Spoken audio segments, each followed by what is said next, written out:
Saya boleh Bapak, sudah begini juga belum ngomong yang tidak bertanggung jawab Bapak tolong.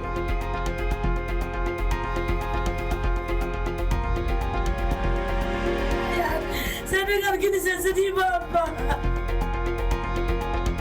Tolong saya biar kita Bapak, tolong jangan ada pinta-pinta lagi Bapak. Kematian sang putra, Prada Luki Sepril Saputra Namo, menyisakan duka dan kekecewaan mendalam bagi keluarga. Apalagi setelah keinginan keluarga untuk mengetahui penyebab kematian putranya melalui autopsi tak terwujud. Mohon Bapak, dia masih punya ada 2 orang. Almarhum Prada Luki telah tiada akibat kekerasan senior-senior 1 batalionnya. Harapan dan tuntutan keluarga disampaikan pada Pangdam 9 Udayana yang hadir ke rumah duka dan berziarah ke makam Prada Luki.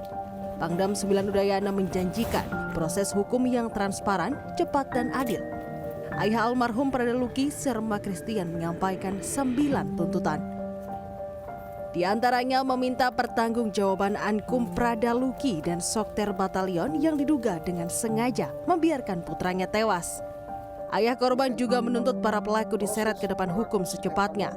Sementara kakak korban pun mengajukan permintaan agar proses hukum tak ada yang ditutup-tutupi. Berharap adilan bagi saya. Tolong jangan ada yang ditutupi karena tidak ada yang bisa menghidupkan kembali adik saya. Karena saya punya harapan, dan saya juga sudah berkeluarga. Saya harapannya Luki yang dia saya punya mama dan saya punya adik 2 orang. Karena bapak juga tugasnya jauh. Jadi saya punya harapan besar itu Luki untuk saya punya mama. Sebelumnya, keluarga juga menolak keras isu yang menyebutkan luka-luka di tubuh korban diakibatkan karena almarhum jatuh dari bukit.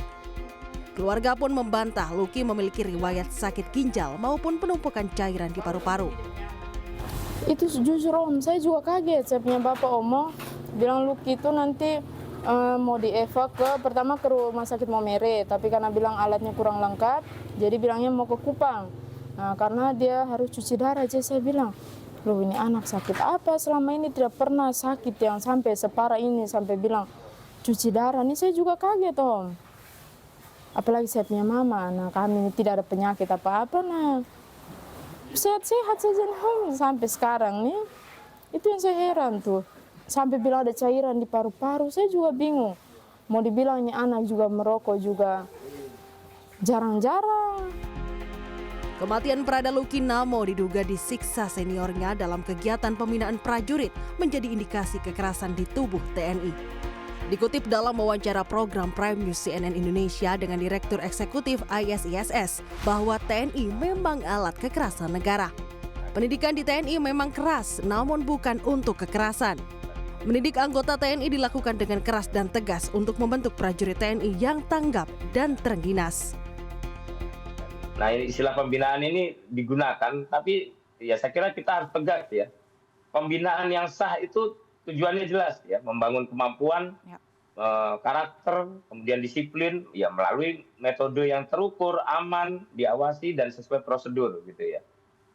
Begitu itu melampaui batas keselamatan, merendahkan martabat, ya saya kira itu bukan lagi pembinaan, itu kekerasan atau kalau kita meminjam apa yang disebut Presiden kemarin dalam pidatonya, itu kekejaman saya kira gitu. Saat ini penyidikan kasus kematian Prada Luki masih dilakukan Denpom 9 Udayana. Denpom pun telah menahan 20 personel Yonif TP 834 SBY yang menjadi tersangka dugaan penganiayaan terhadap almarhum Prada Luki. Di antara 20 tersangka terdapat seorang perwira, sementara motif penganiayaan masih didalami oleh penyidik Denpom. Tim Liputan CNN Indonesia.